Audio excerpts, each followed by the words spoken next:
오늘 우리에게 주시는 하나님 말씀은 베드로전서 2장 9절입니다. 베드로전서 2장 9절입니다.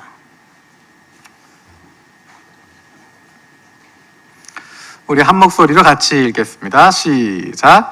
그러나 너희는 택하신 족속이요 왕 같은 제사장들이요 거룩한 나라요 그의 소유가 된 백성이니 이는 너희를 어두운 데서 불러내어 그의 기이한 빛에 들어가게 하신 이의 아름다운 덕을 선포하게 하려 하심이라. 아멘.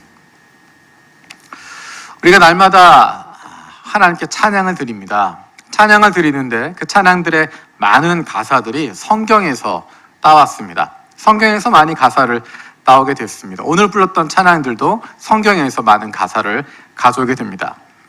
아무래도 그 가운데 시편에서 온 찬양들이 제일 많습니다. 여러분 혹시 이게 시편 몇 편인지 맞출 수 있겠습니까? 여호와 우리 주여 주의 이름이 온 땅에 어찌 그리 아름다운지요. 시편 8편에서 온 찬양입니다. 여호와는 나의 목자시니 내게 부족함이 없으리로다. 시편 23편. 하나님의 음성을 듣고자 기도하면. 시편 40편. 아침에 주의 인자하심을. 시편 난이도가 올라갔습니다. 92편. 내가 산을 향하여 눈을 들리라 나의 도움이 어디서 올까. 시편 121편. 굉장히 어려워졌습니다. 좀 더 어려운 거. 너의 하나님 여호와가 너의 가운데 계시니 그는 전능자 그가 너로 인하여 기쁨을 이기지 못하리라. 스바냐 3장 17절. 난이도가 굉장히 낮은 걸로 가겠습니다. 먼저 그의 나라와 그의 의를 구하라. 마태복음 거기. 마태복음 6장 33절. 요한의 아들 시몬아 네가 다른 사람들보다 나를 더 사랑하느냐 하고 주님 물으셨네. 요한복음 21장 15절에서 17절 나와 있는 내용입니다. 성경에 나와 있는 여러 구절들이 또 찬양으로 나와 있습니다. 조금 전에도 우리가 불렀지만 우리가 그렇게 부르는 찬양 가운데 많이 부르는 찬양 중에 하나가 축복성이라고 하는 찬양입니다. 가사는 어떤지 모르겠지만 우선 전주가 나오면 때로는 너의 앞에 그러면 나도 모르게 손이 올라가야 될 것 같고 별로 친하지도 않았는데 옆에 사람을 이렇게 그윽히 쳐다봐야 될 것 같은 그런 부담감을 주는 찬양의 축복성입니다. 때로는 너의 앞에 어려움과 아픔이 있지만 담대하게 주를 바라보는 너의 영혼. 2절 가사는 좀 더 어렵습니다. 너는 택한 족속이요 왕 같은 제사장이며 거룩한 나라 하나님의 소유된 백성. 가사가 어떤 건지 잘 모르겠지만 어쨌든 다른 사람을 축복하고 다른 사람을 함께 할 수 있는 이제 그런 찬양으로 그런 마음들을 갖게 됩니다. 우리 이 말씀이 바로 오늘의 본문에 읽었던 베드로전서 2장 9절에 나와 있는 말씀입니다. 우리 세 번역으로 같이 읽어보겠습니다. 베드로전서 2장 9절 시작. 그러나 여러분은 택하심을 받은 족속이요 왕과 같은 제사장들이요 거룩한 민족이요 하나님의 소유가 된 백성입니다. 그래서 여러분을 어둠에서 불러내어 자기의 놀라운 빛 가운데로 인도하신 분의 업적을 여러분이 선포하는 것입니다. 아멘. 여러분 느낌이 어떠세요? 찬양을 부를 때 누군가 또 나에게 찬양을 불러줄 때 그리고 지금 성경 구절을 읽으면서 여러분 마음속에 가장 먼저 와닿는 느낌은 어떤 느낌입니까? 아무래도 내가 높여지는 것 같다. 좀 좋아지는 것 같고 내가 좀 귀하게 여겨지는 것 같은 좋은 단어 많이 나오잖아요. 택하심을 받은 왕, 제사장, 거룩한 하나님 소유 좋은 이야기들 쭉 나오면서 뭔가 기분이 좋은 뭔가 좋은 의미인 것 같은 그런 생각들을 하게 됩니다. 이 구절 중에 어떤 단어가 가장 마음에 와 닿으세요? 택하심을 받았다, 족속이다, 왕이다, 제사장이다, 또 거룩하다, 하나님의 소유다 여러 가지 단어들이 있을 겁니다. 그 가운데 어떤 것이 가장 마음에 와닿으십니까? 성경을 보다 보면 성경 구절과 연결된 성경 구절을 설명하는 것들이 있습니다. 특별히 새번역 성경을 읽어보면 그런 표시들이 많이 담겨져 있습니다.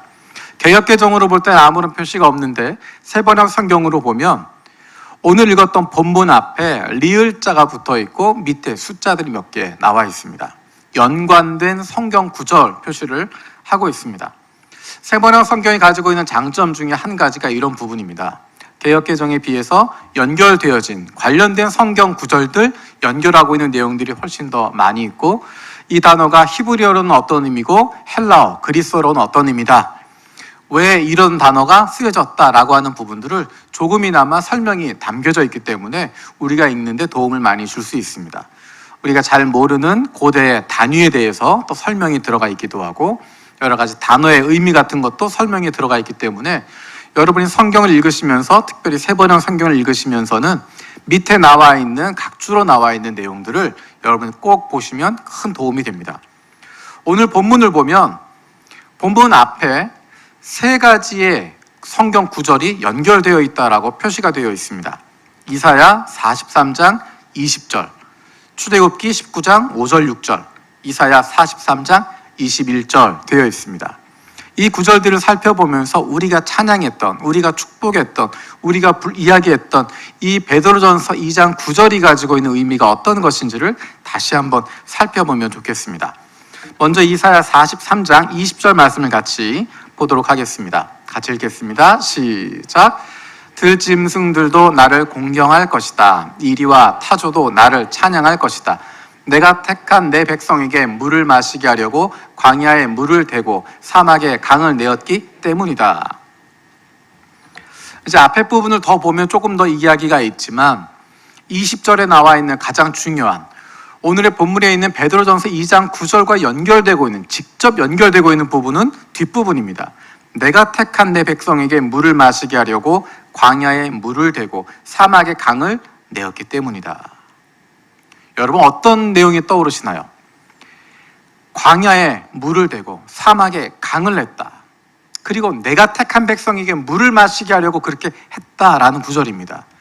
이 구절을 보면 여러분 마음속에 출애굽기의 모습이 떠오를 것입니다. 하나님께서 이스라엘 백성들을 애굽에서 인도하여 내시고 광야를 통해서, 광야를 건너서 가나안까지 가도록 이끌어 주셨던, 출애굽하는 과정뿐만 아니라 광야를 거치는 과정 가운데, 광야와 사막을 지나는 과정 가운데 그들을 목말라 죽지 않게 하시고, 굶어 죽지 않게 하시고, 마실 물을 주시고, 먹을 것들을 공급해 주시고, 입을 것들, 신을 것들을 공급해 주셔서 그들의 옷이, 그들의 신이 낡지 않고 헤어지지 않도록, 그들이 굶어 죽지 않도록, 목말라 죽지 않도록 그들을 인도하시고 그들을 가나안 땅까지 이끌어 주셨던 하나님의 모습을 떠올리게 됩니다. 불가능한 일을 현실로 만들어 가시면서 그렇게 인도해 가십니다. 그래서 오늘 본문에 연결된 두 번째 구절이 출애굽기 19장의 내용입니다. 출애굽기 19장 5절 6절 같이 읽어보겠습니다. 시작. 이제 너희가 정말로 나의 말을 듣고 내가 세워준 언약을 지키면 너희는 모든 민족 가운데서 나의 보물이 될 것이다. 온 세상이 다 나의 것이다. 그러므로 너희는 내가 선택한 백성이 되고 너희 나라는 나를 섬기는 제사장 나라가 되고 너희는 거룩한 민족이 될 것이다. 너는 이 말을 이스라엘 자손에게 일러 주어라. 아멘. 이 구절은 하나님께서 모세에게 말씀하신 내용입니다.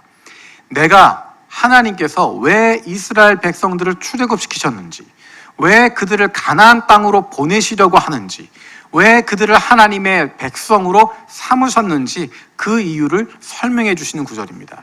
왜 내가 너희를 구해냈다. 너희는 앞으로 어떻게 될 것이다. 너희는 나의 보물이 될 것이다. 온 세상이 다 하나님의 것이기 때문에. 그리고 너희는 하나님의 선택한 백성이 될 것이고 하나님을 섬기는 제사장 나라가 될 것이고 거룩한 민족이 될 것이다. 이스라엘 자손에게 약속하셨던 이 말씀, 이 출애굽기의 이 말씀이 오늘 우리가 읽었던 베드로전서 2장 9절에 그대로 나와 있는 내용입니다. 그러니까 하나님께서 이스라엘 자손, 아브라함의 자손들에게 주셨던 이 약속, 이 언약의 말씀이 오늘날 베드로전서 2장 9절을 통해서 교회 가운데 있는 예수 그리스도로 말미암아 이스라엘 자손 되어지는, 예수 그리스도로 말미암아 아브라함의 자손이 되고 하나님 나라 백성이 되어진 우리에게 주어지는 언약인 것입니다. 오늘 말씀과 연결된 세 번째 구절은 이사야 43장 21절입니다. 우리 같이 한번 읽어보겠습니다. 시작. 이 백성은 나를 위하라고 내가 지은 백성이다.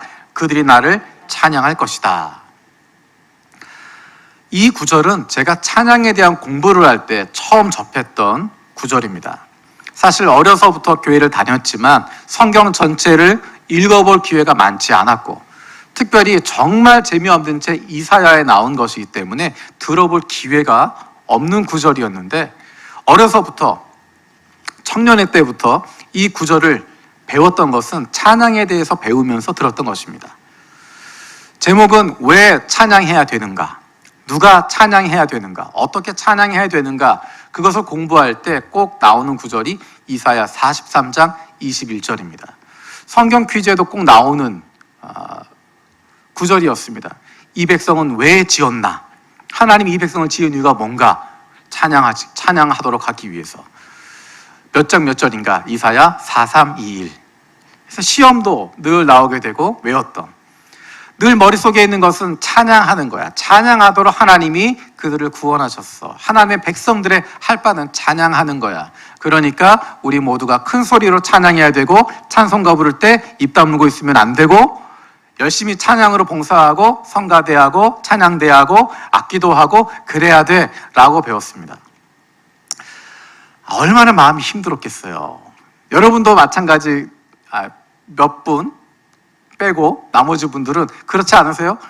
하나님이 이 백성은 나를 찬양하게 하려고 지었는데 왜 나는 찬양을 못할까?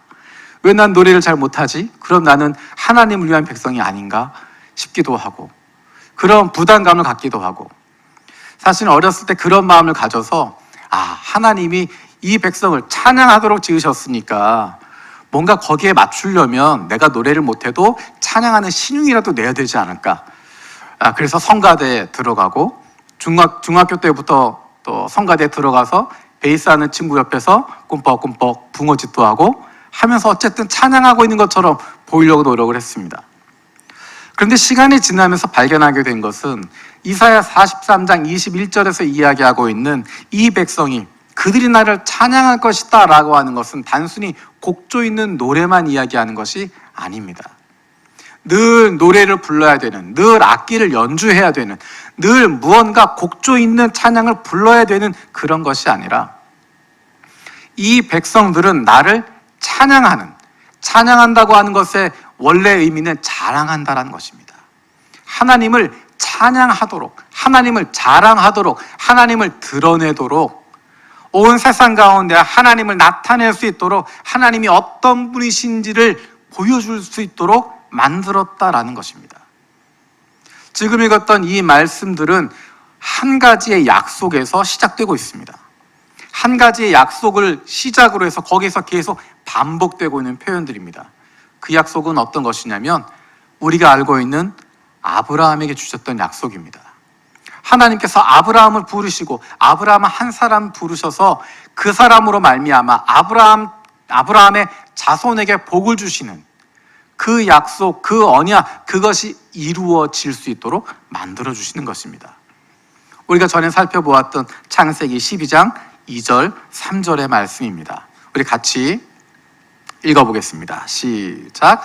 내가 너로 큰 민족이 되게 하고 너에게 복을 주어서 네가 크게 이름을 떨치게 하겠다.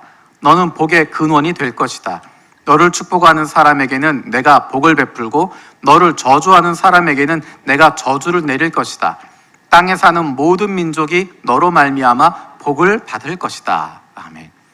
이 약속은 전에 이야기했던 것처럼 하나님께서 아브라함에게 주셨던 약속입니다.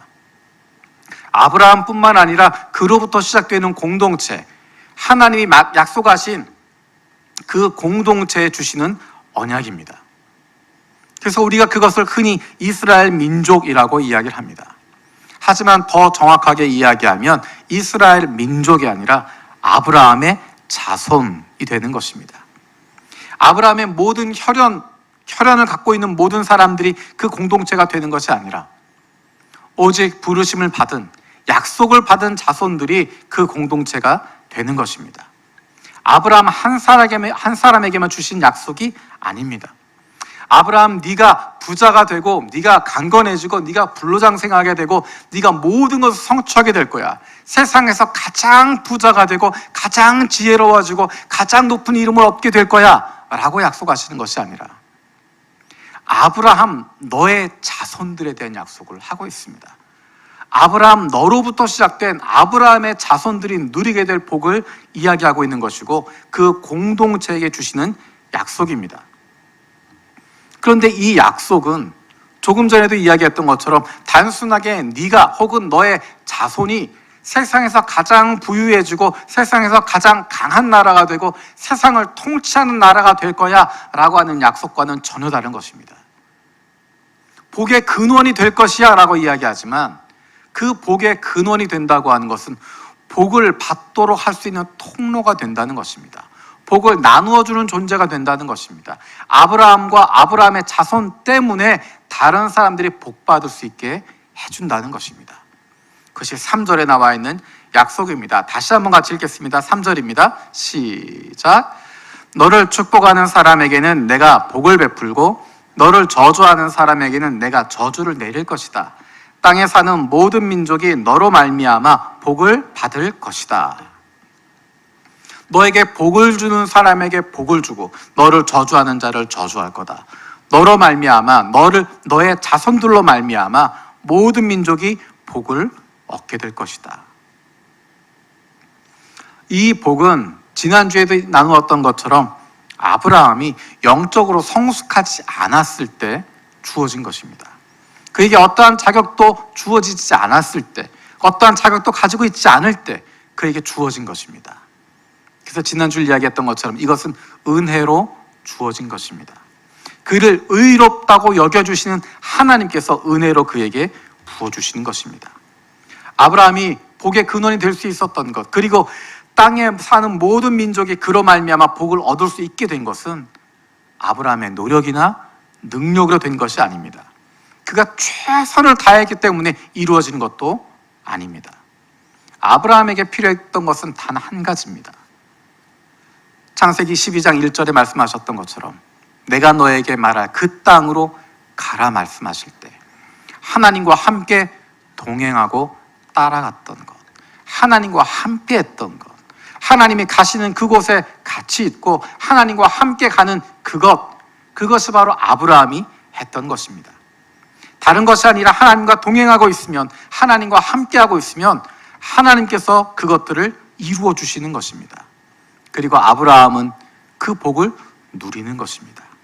하나님께서 아브라함을 복의 근원으로 만들어 주시고 그를 통해서 땅의 모든 민족이 복을 받게 하시는 것, 그것을 목격하며 기쁨을 누리게 되는 것입니다. 어떤 복을 받게 되는가? 하나님을 만나는 복을 얻게 되는 것입니다. 그래서 요한복음에 말씀하신 것처럼 예수님이 말씀하십니다. 아브라함이 내가 오는 것을 보고 기뻐하였다라고 이야기하고 있습니다. 아브라함의 자손 가운데 예수 그리스도로 말미암아 온 세상이 구원받게 되어질 것, 그것을 보고 기뻐하는 그 기쁨을 누릴 수 있는 것, 그것이 아브라함에게 주어진 놀라운 복이었던 것입니다. 하나님께서 아브라함과 아브라함의 자손에게 주신 그 약속, 그 언약을 이루시기 위해서 하나님께서 종되었던 땅에서, 노예되었던 땅에서 이스라엘 민족을 구원해내시는 것입니다. 우리 다시 한번 출애굽기 말씀 살펴보도록 하겠습니다. 출애굽기 19장 4절에서 6절입니다. 같이 읽겠습니다. 출애굽기 19장 4절에서 6절 시작. 너희는 내가 이집트 사람에게 한 일을 보았고 또 어미 독수리가 그 날개로 새끼를 업어 나르듯이 내가 너희를 인도하여 나에게로 데려온 곳도 보았다. 이제 너희가 정말로 나의 말을 듣고 내가 세워준 언약을 지키면 너희는 모든 민족 가운데서 나의 보물이 될 것이다. 온 세상이 다 나의 것이다. 그러므로 너희는 내가 선택한 백성이 되고 너희의 나라는 나를 섬기는 제사장 나라가 되고 너희는 거룩한 민족이 될 것이다. 너는 이 말을 이스라엘 자손에게 일러주어라. 4절 말씀에 보면 시각적으로 표현이 되어 있습니다. 어미 독수리가 그 날개로 새끼를 업어 나르듯이 하나님께서 이스라엘 백성들을 애굽에서 건져주셨다라는 것입니다. 애굽에서 인도하여 내셔서 바로 출애굽기 19장에 나와 있는 시내산까지, 하나님의 임재의 그 장소까지 그들을 인도하셨다라는 것입니다. 그런데 이스라엘 백성들이 구원받을 만해서, 그들이 거룩해서, 그들이 이집트에 사는 모든 민족들 가운데 가장 선하고 가장 똑똑하고 가장 강하기 때문에 그들을 선택하신 것이 아니라, 그들은 연약하고 오합지졸이고 거룩하지 못하고 여전히 죄악 가운데 있지만 하나님께서 그 조상들에게 하셨던 약속을 기억하셔서 이스라엘 자손들을 구원해내시는 것입니다. 하나님께서 먼저 이스라엘 백성들을 구원해 주셨습니다. 종되었던 땅에서, 노예되었던 그 땅에서 벗어나게 해주셨습니다. 이스라엘 자손의 능력이나 그들의 성품이 그들의 국민성이 아닙니다. 모세의 탁월한 지도력 때문에 된 것도 아닙니다. 우리는 모세가 어떤 사람이었는지 잘 알고 있습니다. 출애굽기 3장에서 하나님께서 모세를 부르실 때 아멘 하고 나서는 것이 아니라 뒤로 한 걸음 두 걸음 물러섭니다. 머뭇거립니다. 내가 왜요? 라고 이야기하고, 내가 무슨 능력이 있어서 따라가야 됩니까? 라고 이야기하고, 내가 말한다고 듣겠습니까?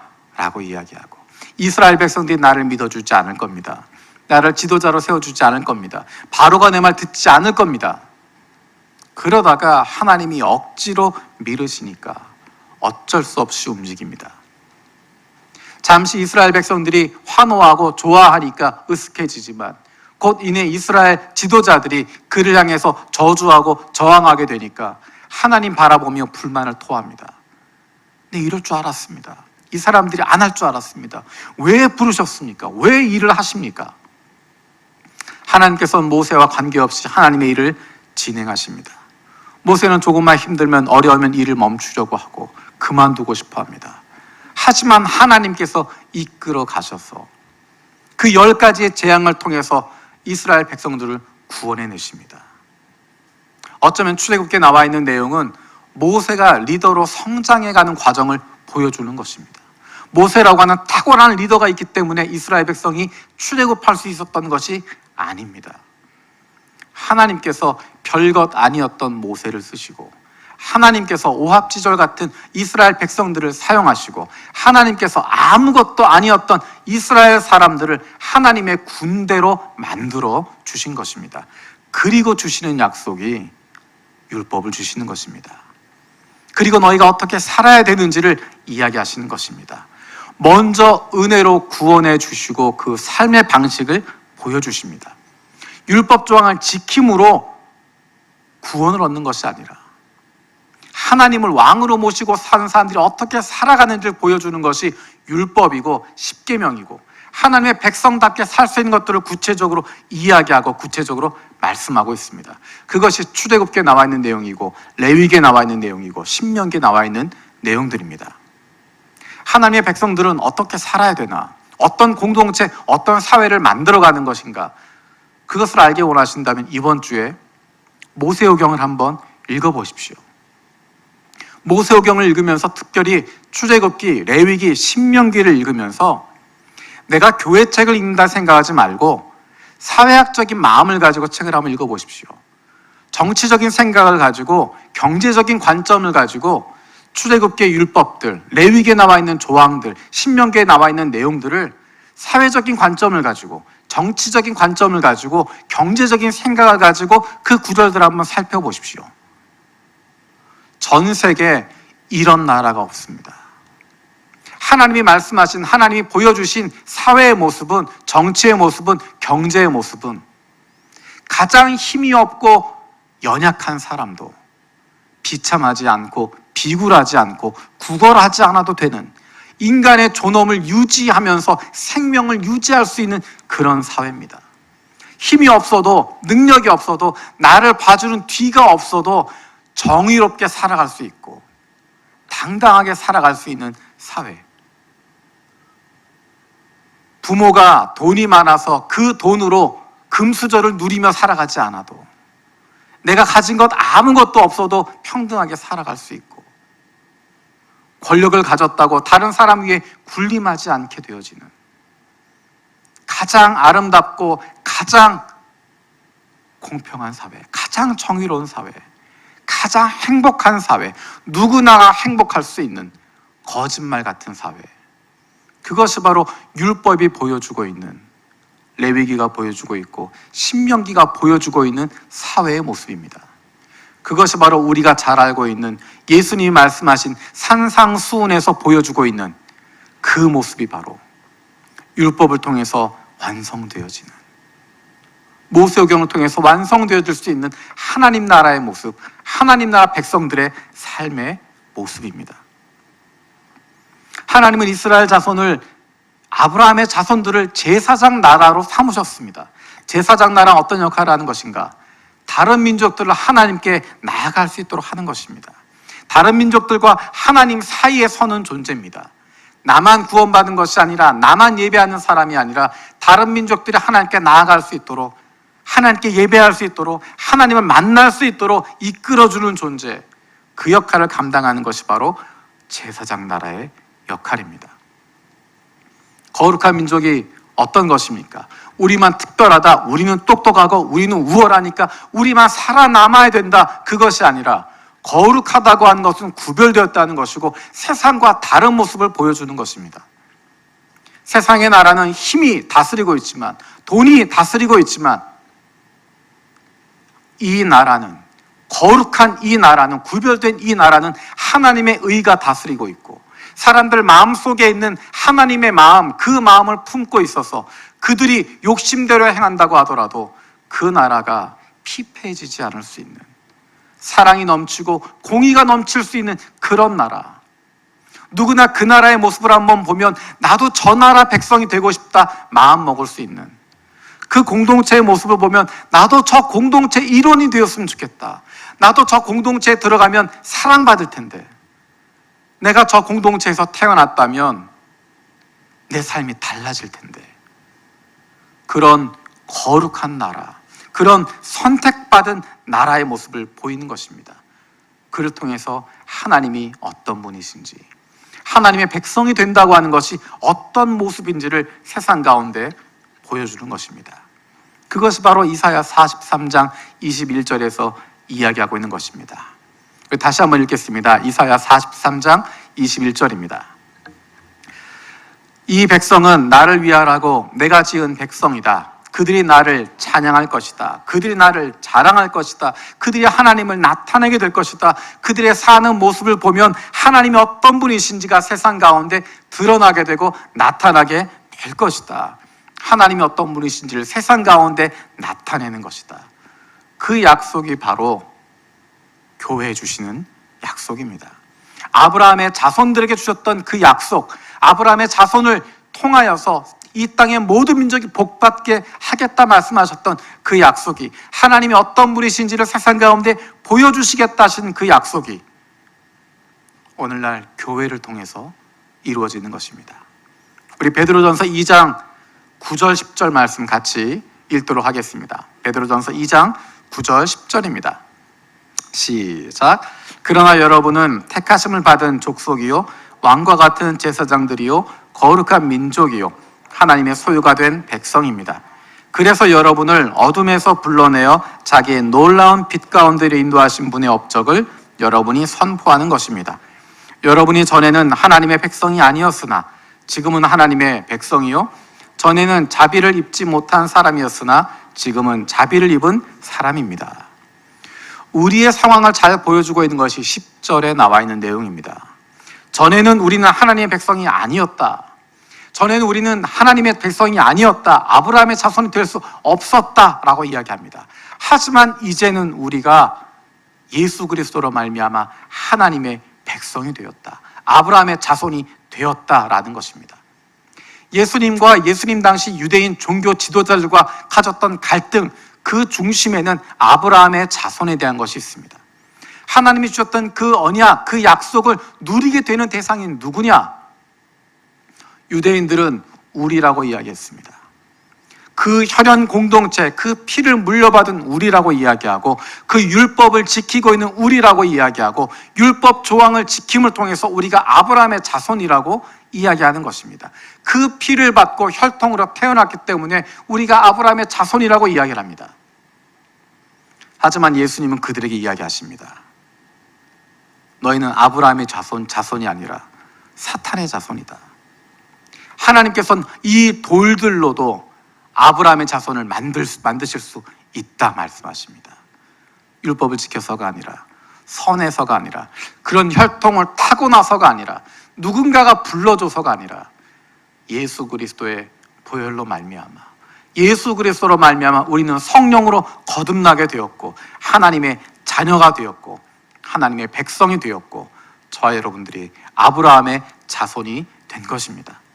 전에는 자비를 입지 못했던 사람이었지만, 죽을 수밖에 없는 존재들이었지만 이제는 하나님의 자비하심을 입은 사람이 되었습니다.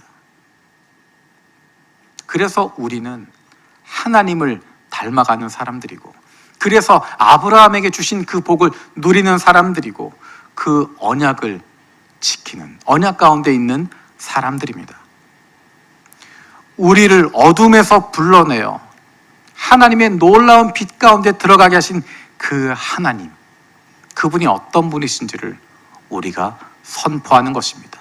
우리가 자랑하는 것입니다. 우리가 찬양하는 것입니다. 우리가 그렇게 살아감을 통해서, 하나님의 자녀로 살아가는 것을 통해서, 하나님의 백성으로 살아가는 것을 통해서, 우리가 살고 있는 바로 그 자리를 통하여서 이 땅의 모든 민족이 하나님을 만나게 되는, 하나님과 함께하는 복을 얻게 되는 것입니다.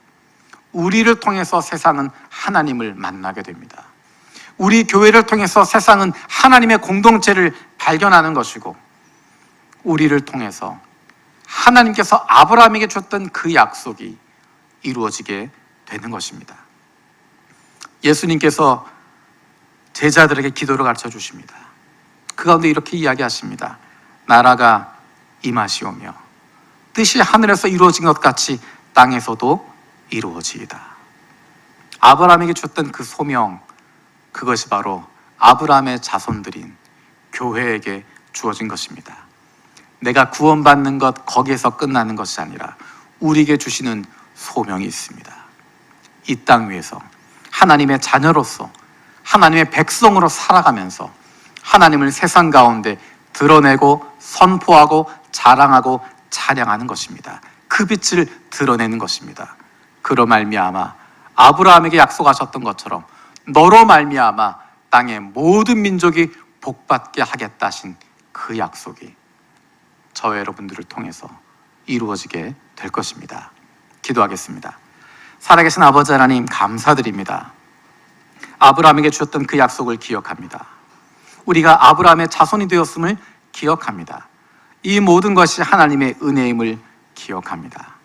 하나님, 우리가 이제 하나님의 자녀로, 아브라함의 자손으로 하나님의 자녀로 살아가게 되어질 때 우리의 그 삶을 통하여서 이 세상 가운데 하나님이 드러나게 해주시고, 우리를 어둠에서 불러내어 주신, 빛 가운데 인도하신 하나님의 놀라우신 능력이, 그 사랑이 세상 가운데 선포되어지고 드러내게 되어지고 자랑되어질 수 있도록, 그로 말미암아 아직도 밑 어둠 가운데 있는 우리의 형제 자매들이 빛 되신 주님께 나아오는, 하나님과 함께하는 그 복을 누릴 수 있도록 하나님, 우리를 사용하여 주시옵소서.